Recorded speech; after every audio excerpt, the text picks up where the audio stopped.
Welcome to the opening reception for Memoirs. Thank you guys so much for taking the time to come to the opening reception.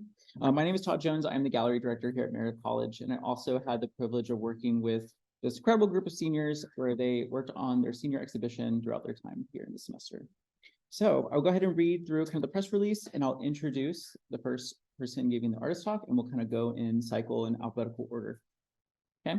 So the Frankie G. Weems Gallery at Meredith College is featuring the Fall 2023 Senior Art Exhibition, where 4 emerging artists will showcase their artistic growth and development during their undergraduate program. Camille Duncan, Hannah Cox, Kelly Johnson, and Morgan Thompson are studio art, graphic design, and art education majors who are proud to share their milestones with you through their extensive and diverse portfolios. So the seniors partake in the preparation and execution of an exhibition consisting of their own work from their studies at Meredith College. Memoirs, Unveiling Identity is an accumulation of works from the artists who have poured their identity and experiences into artworks that best represent their journey as artists and as individuals. Through multimedia and overall experiences, each artist is showcasing what they believe to be their true identity. The word memoir references a written account of someone's life or historical event. At these, artists have grown in a gained experience. They have unveiled their identity to themselves by writing their stories into their art. So I will say also too, what we'll do is after the artist talks, we'll take Q&As in the gallery space so that we can engage and look at the work.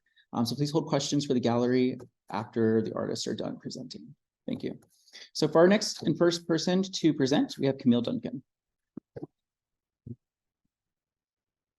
All right. So anyone from out of town? I'm just kidding. Not that kind of venue. All right. Anyways, okay. So Camille Duncan, a review. So, all right. I am a graphic design and business administration major, and that's as easy as that sounds. And I am a senior graduating this semester, and I'm here to tell you what's my deal and all the stuff that I made. All right. So, who am I? Well, I have lived in Cary, North Carolina for the entirety of my life, but I was born here in Raleigh. I've been working as an artist for the past 8 years, or have considered myself to be an artist since high school. And I've considered myself to be a graphic designer for the past 5 years, both academically and professionally. Like I said, I'm pursuing a double major in graphic design and business administration with the hopes of opening my own design firm one day. And I recently got accepted into the MBA program here at Meredith. This past summer, I've interned at Alpha Graphics, which is a print shop in Cary. And I've been interning for the Meredith Fund Alumni Association here at our college for the past 3 years. And aside from all of that, one of the other passions that I've been trying to nurture recently is I've taken up creative writing in my spare time. And recently I won first place in prose for the 2023 Colton Review this past spring. So moving right along. Okay, so one of the first sort of big projects that I worked on all the way back in 2019 was a brochure that detailed some of the history within graphic design relating to constructivism, which was a movement of artistic propaganda during the Soviet Union regime. I tried to emulate the art styles of artists like El Lissitzky and Vasily Kandinsky, and I really tried to capture this sort of like robust, emboldening sort of nationalistic propaganda sort of feel. So if any of you feel very communist looking at this, I hope that was the intention. I don't know, but anyways, yeah. But moving along into some more serious subject matter. So in my junior year, one of my junior year classes that I took with Professor Holloman, we were focusing in this class throughout the semester on a specific social issue. And at the beginning of this semester, I initially was focusing on COVID because that was very topical and important at the time. But because everyone was trying to figure out how to talk about it, I pivoted to something a little more serious, because you'll find in your design career or in your career, if you have to talk about serious subject matter, you may have to sit down and contemplate for a bit how to treat subjects such as this with the appropriate level of respect and severity that it deserves. So I decided to talk about 9/11 because I wanted to focus on another aspect of this event that is not often focused on in the media. More so for the past 20 years, it's been more of a nationalistic, jingoistic sort of dialogue, when really these pieces, specifically this piece for the Fire Department of New York Foundation, which is a foundation meant to support victims and their families who were exposed to the debris and the toxic chemicals from that event, and this Life magazine poster, which deals with the belongings that were recovered. So I wanted to focus on how this is not just something that we hold a silent vigil for every single year. This is not just something that happened over 20 years ago that, oh, that's just the thing that happened. No, there's still people alive today that are dealing with the effects of that, both victims, their families, and, the ensuing fallout from this event. So it's more of a continual trauma. And I really want to try and focus on that issue with both of these pieces. Yeah. So, but moving along into something a little more light and fun that I got to do my senior year in a class that I took with Professor Lovelace, we got to create a hypothetical company and create branded material for that. So one of my other passions that I don't often get to enjoy as much is astronomy. I love astronomy. I love space exploration, but I just kind of noticed there wasn't like one solid channel of information for that. There's many avenues of information to get into space and astronomy. And so if any of you are familiar with Turner Classic Movies, or you have a Spectrum cable subscription, that is a channel that is dedicated towards presenting 20th century classic films in a sort of classy and professional way. And I wanted to try and do something similar. And this is a part of that series. I created a fake website and everything, but these posters are meant to sort of capture the intrigue and mystery when it comes to space and space exploration. So I took inspiration from these sort of 20th century advertisements where you had this sort of big statement tagline and a big sort of image to sort of hook you in, and it had all this supplemental information. But I also wanted it to be kind of like an infographic, just to give you a little tidbit about like, hey, you want to learn about Pluto? Read this little bit. And if you want to learn more, go to this website. And there's a space cartography called uranography. And that piece in the middle took me forever to do because there's so many little stars and everything. And then there's discover your own backyard. You ever go outside your house one night and look up at the stars? You ever wonder what all that is? Check out Astrons. So this was a very fun piece I got to do. And you can see more of that on my website once I finish it. So, but shifting gears here. So the big main reason that I came to Meredith College to begin with was that I was a traditional artist who liked to draw and liked to, use inks and colored pencils and stuff. I wanted to see if I could make something out of that. So this was a fun piece that I got to do in a class with Professor Howard 3 years ago. This is Sleeping Beauty, Aurora Awakens. And for the prompt for this piece was, it was supposed to be a twist on a fairy tale. And so if any of you have seen the original Sleeping Beauty, Maleficent curses a baby out of spite. And I thought, well, what if instead of out of spite, she was afraid of Aurora because Aurora had these sort of magical powers that could match her and defeat her, kind of like a medieval Captain Marvel in some sense. So I tried to emulate the styles and aesthetics of that film, but also from the artist Ivan Earle. He was the head artist on that film, and I wanted to try and capture that modernist sort of style and also just try and give it sort of a modern spin. But now for my most recent pieces. So this is Kuranos. This is a story that I decided to work on this semester. I've been working on producing and writing a graphic novel, and Professor Jones has been my advisor for that on the art side, and then Professor Newport and Professor Hogan over in the English department, they've helped me with the writing.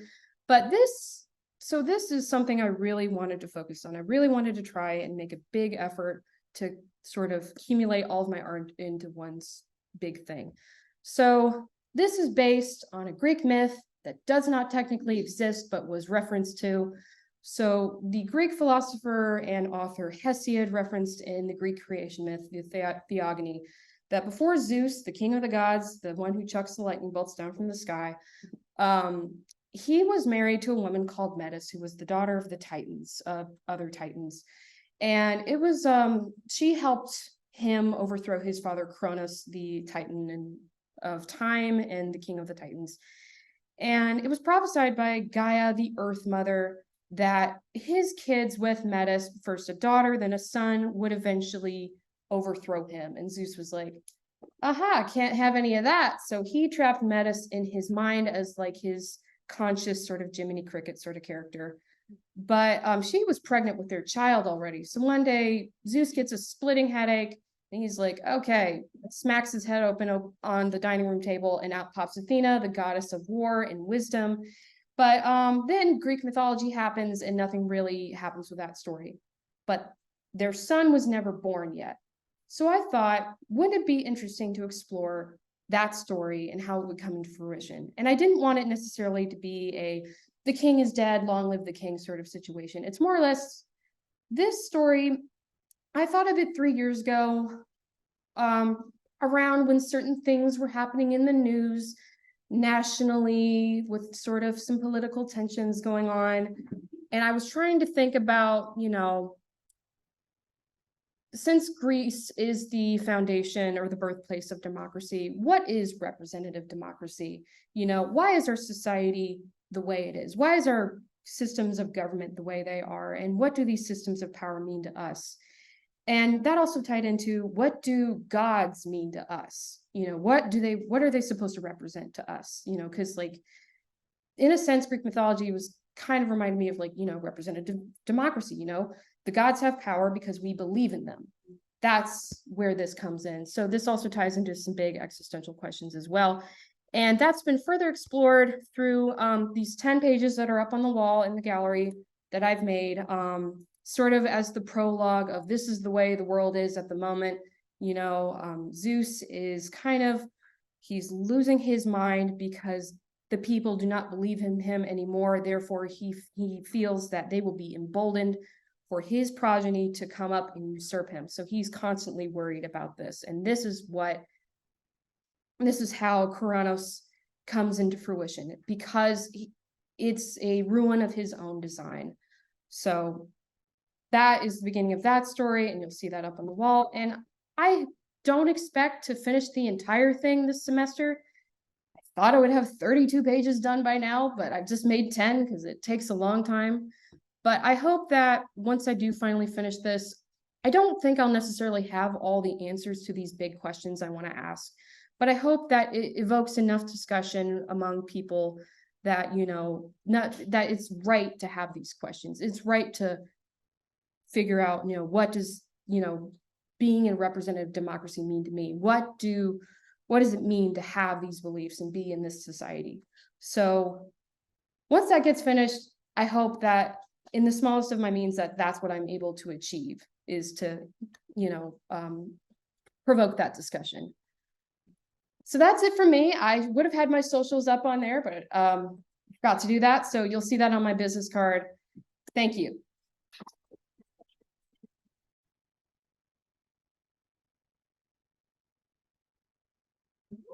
And next up is Hannah.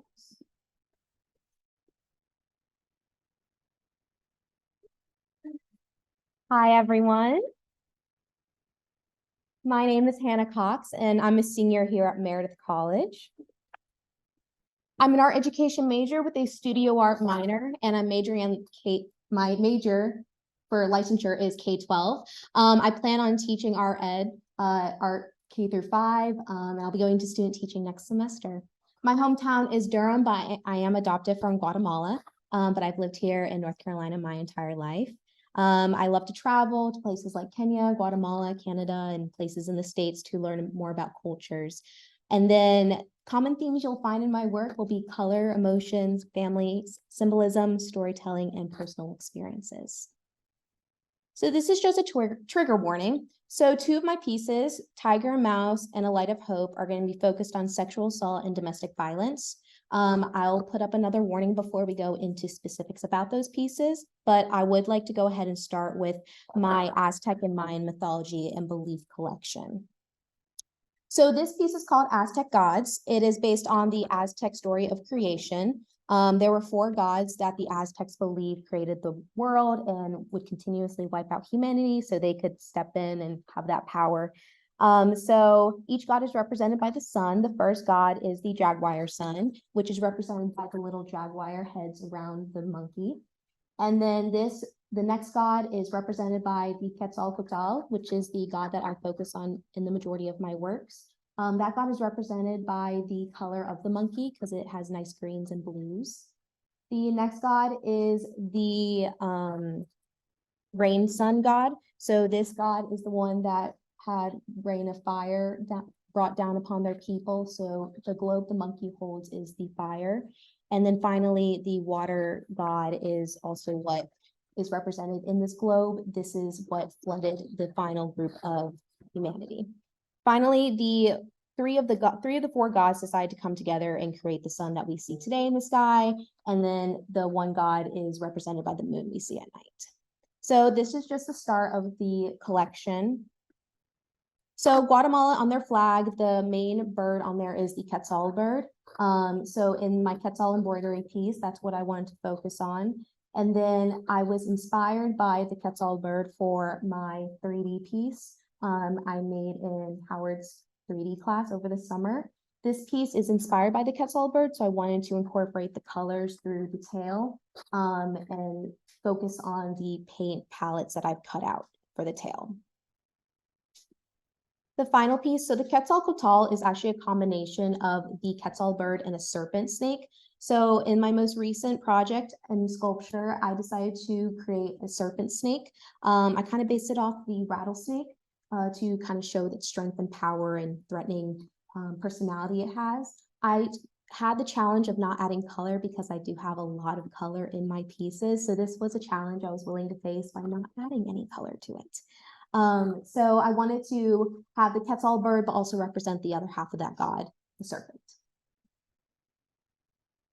So these next 2 pieces are based on family. So everyone in my family has a poodle or some form of a poodle. So for example, the middle one, his name is Riley. He's the purple and yellow gold one. He's an Aussie doodle. Each dog is represented with their personality through color. So for example, Riley has a beautiful yellow coat, but he's also very calm and very quiet, which is why I chose purple for him.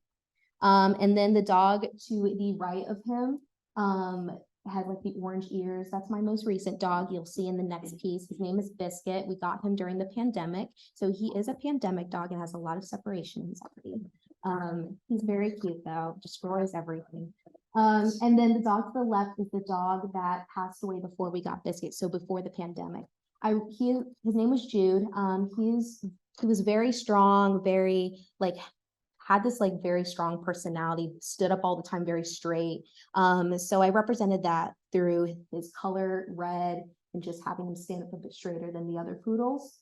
And then to combine them all together, besides their big noses, because poodles have huge noses, I put a blue collar around them because blue is a very common color in family photos and a very common color we all wear in our family.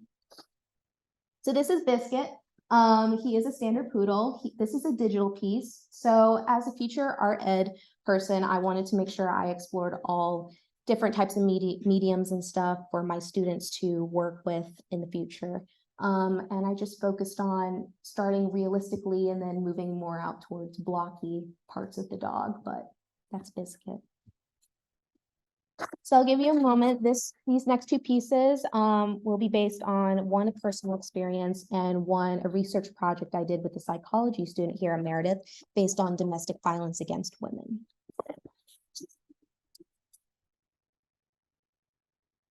So this first piece is called Tiger and Mouse. This piece is drawing on cardboard. It is actually not only graphite, it is also watercolor and colored pencil. This mouse represents, and the trunk represents 5-year-old me, and the tiger represents the woman I am today. After going through a traumatic event at 5 years old, I was told to cope with this by visualizing a suitcase. The reason I was told to visualize a suitcase is to remind myself that I can put what occurred to me in a bag, but the suitcase is always something that will come with, well, I'll take with me wherever I go. I decided in this piece to transform the suitcase into a trunk with a lock on it. This trunk and the lock have only one key, and that key is held by the mouse, which represents 5-year-old me. I've decided to keep the trunk open and show each a ball of yarn. Each ball of yarn represents something that occurred. So one of them does represents the sexual assault. One represents manipulation. One represents earning trust. One having to go on the stand at 5 in court. And the final one is learning how to rebuild relationships. The tiger represents the woman I am today. I chose a tiger because of its stripes. So each ball of yarn unravels out of the trunk into a stripe of the tiger. So that's what you'll see coming out of the trunk. I chose a tiger because the stripes remind myself that I can't forget what has occurred, but I can build onto it and have a growth mindset with this experience. After creating this piece, there were some questions as to why I kept a realistic tiger and a very cartoonish mouse. So the mouse is cartoonish because it's supposed to represent my 5-year-old self, my childhood perspective. I had not yet learned how to cope with what occurred. I was learning how to trust again. I was learning how to have a growth mindset. And as a child, I was still growing up. And then the tiger, again, is just to represent who I am today. So that is the tiger and mouse piece. And then this piece, A Light of Hope, is based on a domestic violence research project I did with a psychology student here. My partner and I decided to focus on domestic violence against women. The psychology student would gather research and put together a website and a presentation. My job as the artist was to create a visual work of the research my partner had pulled. I decided to create a hand out of dyed fabric. So the color of the hand is supposed to represent the bruising and the abuse the person goes through. So blues and purples and greens. This hand hides behind an embroidery that I put in, and this represents the cage and wall that they're trapped by. The hand is located in dark reds, purples, blues, and a little bit of green to represent the darkness that they're held in. And I decided to keep warm colors, yellows and oranges, to have the flowers pop up a bit more of that embroidered on the dyed fabric. The flowers are a dandelion and a daisy, so they represent hope and light. And there's a small thread of that string that comes out of the flower that is held by that person to represent that small light of hope that they're holding on to. Through the survivor stories that we read, many of the women said that they wouldn't leave their situation because of their children and trying to protect them. This was their small light of hope and what pushed them to continue to fight. Through other survivor stories, many of them said that there was an object, a person, or an event that gave them a small light of hope to a better future. So that's to conclude my presentation. This is my art account, but this QR code goes to my website for future teaching. My purpose in teaching is to foster my students' creative side and to continue to push them to be imaginative and explore other mediums. So thank you.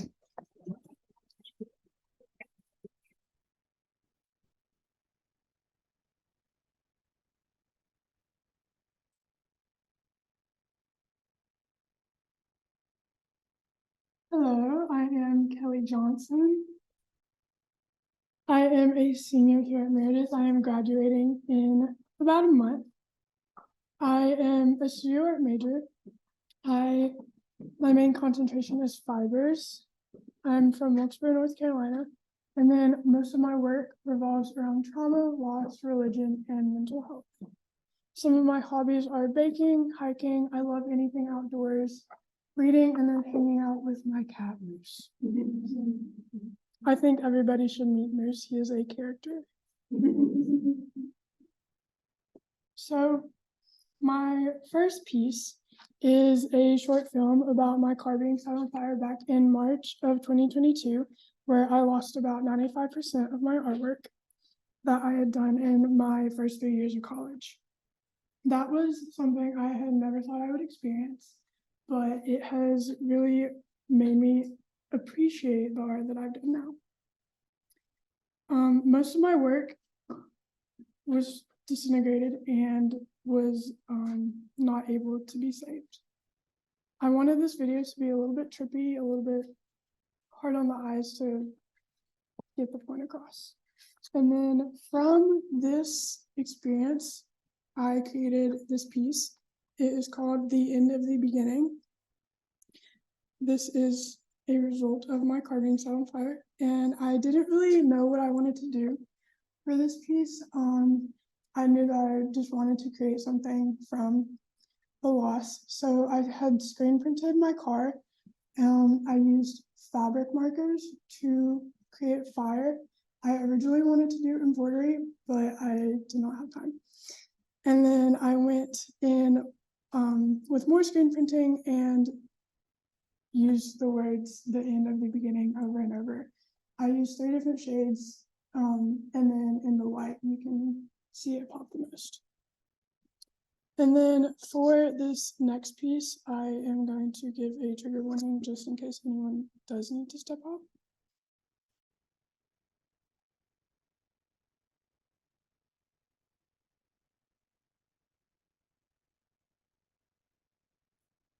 So this next piece talks about my sexual assault that happened a little bit while I was in a long-term relationship. It's something that I've only opened up to a couple of people, and I feel like my experience, I've really been like diminishing and belittling myself just because it happened in a relationship, and I felt like it was normal at the time. The first time it happened, I brushed it off. And then about 5 or 6 times, I realized that that was something that shouldn't be happening. I had this idea in my head about how I wanted this piece to go. I wanted the top right, I wanted the whole piece to look like that. Ultimately, it does not look like that. The die just goes to say that it is uncontrollable, just like the situation is uncontrollable. But I went in with embroidery thread to represent the control that I have over the situation now. And then this is one of 2 pieces where I used indigo dye, and I wanted those to be cohesive. So this next piece is called Mortality. It is what I did for my final in painting 1. Our concept was based upon our view of mortality. So I used 2 verses from the New Testament, one from 2 Corinthians and one from Revelation, to reference to what happens after death if one is a believer. My idea for this piece was to be very messy, very imperfect, going back to how we are human and we are also messy and imperfect.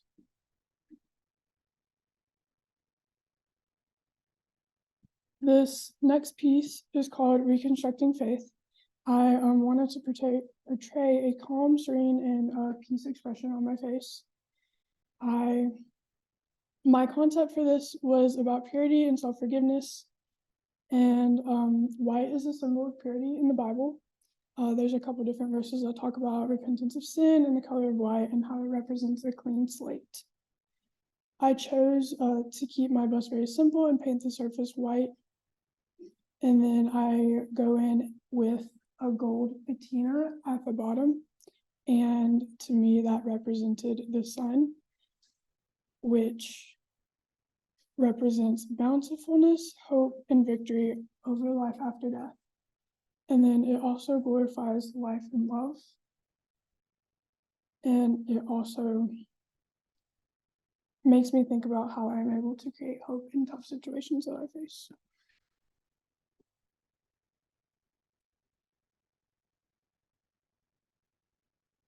So this next piece is called The Hole Within. I created this in my sculpture class with Holly Fisher. I knew I wanted to do something very challenging for myself, so I put a hole in a stone, which is one of the hardest things to do, I come to find out. But I based this piece a lot upon my personal experiences. I feel like I have been either missing out on something or not being enough in situations. I have I felt like there's always something more that I can do. In various relationships of being like a friend, a partner, a daughter, I felt very inadequate at times. Academically, I've really struggled a lot in college, and college has been one of the hardest things in my life. And I have felt really incompetent at times. And it makes me feel like I won't be able to achieve success. And I feel like I've failed my expectations of people's perception of me. I wanted this piece to be very smooth and polished at the top, and then jagged and rough at the bottom to show the things that have weighed me down. So this next piece is my last piece in the show. It's a weaving that I did on the floor loom. Weaving is probably one of my favorite mediums of fibers. I wanted to do something a little bit more intricate just because I knew the very basics of weaving on a loom, and I wanted to challenge my skill set. So I did a honeycomb pattern, and my family is a lot of beekeepers. So I thought a honeycomb pattern would be perfect, and it just reminds me a lot about my dad and my grandpa, and all the fond memories. And I thought it was funny, whenever I go see my grandpa, he always gives me a jar of honey. So I have about 27 jars of honey in my apartment. So if anyone ever needs honey. And then this was my very first weaving that I did on the floor loom. This is one of my favorite pieces. Fortunately, it was in my car and is now ash somewhere. So, but I'm very proud of this piece, and I wish I still had it, but it's okay. Things can be replaceable. And then if you'd like to connect with me, here's my link tree, my Instagram, my website, and my email. My link tree will also take you to all of the things. And then next up, we have Morgan.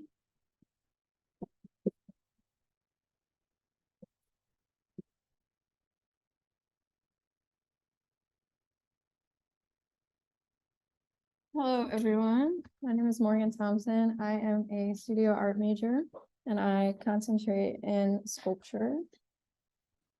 So a few things about me. I am a collector of hobbies. I love to try new things, especially new art making methods, and I like to have fun with whatever I'm doing at the time. And also, this is my daughter. I had her about 2 years ago, and I took a semester off, but I'm here finishing my degree now, so that's nice. And I also want to say that I use my art as an outlet for my self-expression, and that is something that you will see throughout all my pieces. All right, so some of the most common themes that I work with are the female form and identity. I work with these because I relate to them. I am a woman, and my identity is constantly evolving and changing. And, some of the things I work through most are going through motherhood, my religion, and my ideas and emotions while going through life. So this first piece is titled Dignity, and it is a self-portrait. Painting was my first love in art. I really only felt passionate about painting when I came to Meredith. I didn't try anything else, so that's all I knew. And so I put this in there to pay homage to that era of myself. And yeah, this piece is about putting hijab-wearing women into Renaissance era art traditions that they were not originally a part of. All right, and that takes us into soapstone, which is my love, my life. I always do. It's one of the things that I learned in sculpture, and so it's become one of my favorites. So this first piece, the green stone on the left, is expecting, and I did this stone when I was pregnant. It was my first stone, and it is mostly about the challenges that I went through becoming a mother and my identity changing in that way. Then the next stone I did is the black one, and it is called Isolation. It is about isolating yourself from people out of fear of being mistreated or disliked or stereotyped or anything along those lines. And then that brought me to my last piece, which is titled Insecure. Excuse me. And it is about how the beauty industry kind of takes hold of women and forces a standard on them, and how this is fueled by patriarchy and capitalism. And that brings me to ceramics, which is my other love. And this was one of the first pieces I did in ceramics. It's from my ceramics 1 class. I fell in love with it because I love the functionality that you can get with ceramics pieces. And I love that you can make art that is functional, but it also looks beautiful. So this series is based on the olive tree and how it is considered a blessed tree in Islam, and about the different stages that it goes through. This next piece is kind of building off the idea of making functional work in ceramics. It is a complete tea set, and it is titled Humility. And it is titled Humility because it is about the Islamic idea to serve your neighbor first before you serve yourself, and to always be humble and generous. And this piece was mostly inspired by Islamic architecture and different Islamic art traditions, including geometry, which is another theme that you'll see in my work. So from the functionality, I moved into more sculptural works.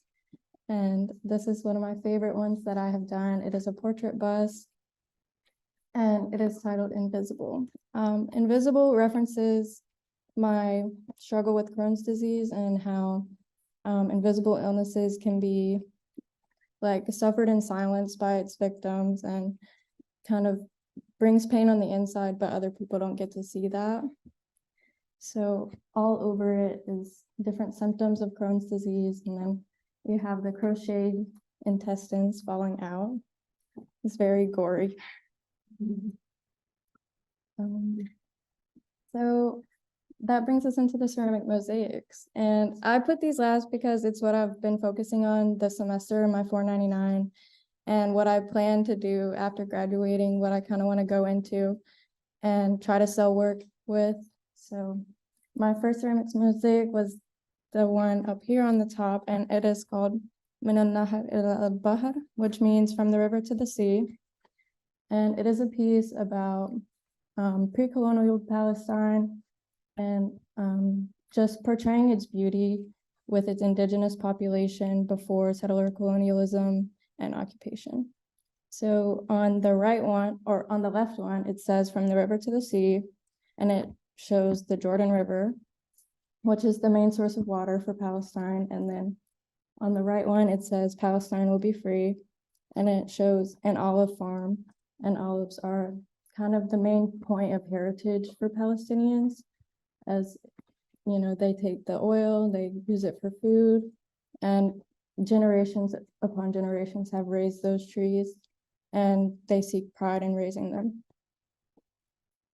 So this next piece, speaking of blessed trees like the olive tree, this piece here, Romanantine, is about 2 other blessed trees that are mentioned in the Quran, and it is the pomegranate and the fig. And I really just wanted to dedicate my work to my religion in the best way that I could. So I chose fruits. And this is my final piece. I have spent almost 150 hours on this piece this semester. So really a lot of time and work. It is about using light, or how the Quran uses light as a symbolic motif in the Quran as like a symbol for faith. So the first panel, it goes in this order. So the first panel here is darkness, and it symbolizes the spiritual darkness I felt before I kind of embraced my religion. And then the middle panel is inspired by a verse that talks about how the light of God is put into your heart as a flame. And then the third piece is about kind of spiritual enlightenment after going through the first two. And that is all I have. So I'll give it back to Todd.